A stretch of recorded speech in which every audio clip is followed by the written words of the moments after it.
fintechs en 10 ans ont évolué évidemment énormément.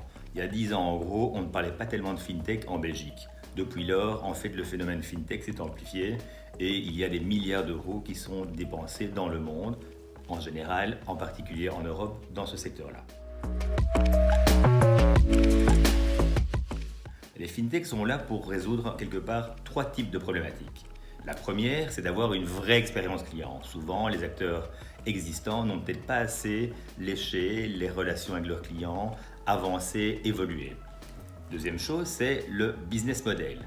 Le business model, c'est quoi? C'est généralement, vous allez dans une banque et vous allez chez un assureur et vous avez un contrat de longue durée. Ici, avec les fintechs, on peut par exemple avoir un pricing qui est cadré sur un usage. Le temps d'utiliser un vélo électrique, par exemple dans un déplacement, vous avez de votre assurance. Et troisièmement, il est évident que les nouvelles technologies, que ce soit la digitalisation, l'intelligence artificielle ou le phénomène crypto dont je reviendrai tout à l'heure, eh bien, sont des merveilleux déclencheurs d'innovation et de nouveaux services.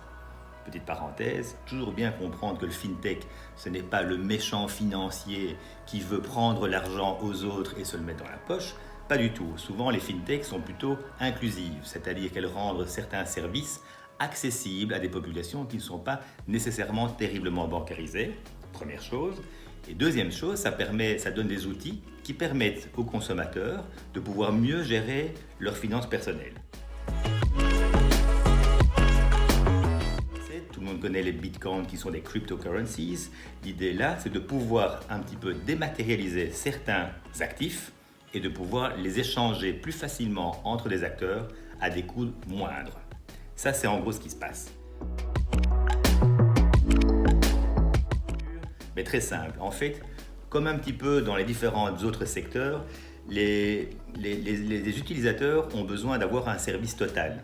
Et donc, dans un service total, souvent, on veut avoir un élément de consommation du service financier.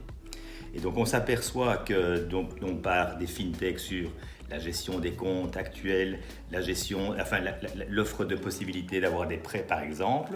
Mais ça peut aller plus loin. On peut se cadrer, par exemple, dans le monde des assurances, dans le monde de la comptabilité, ou dans simplement les GAFA, les grandes boîtes américaines, qui vont simplement utiliser le service financier dans un parcours client total.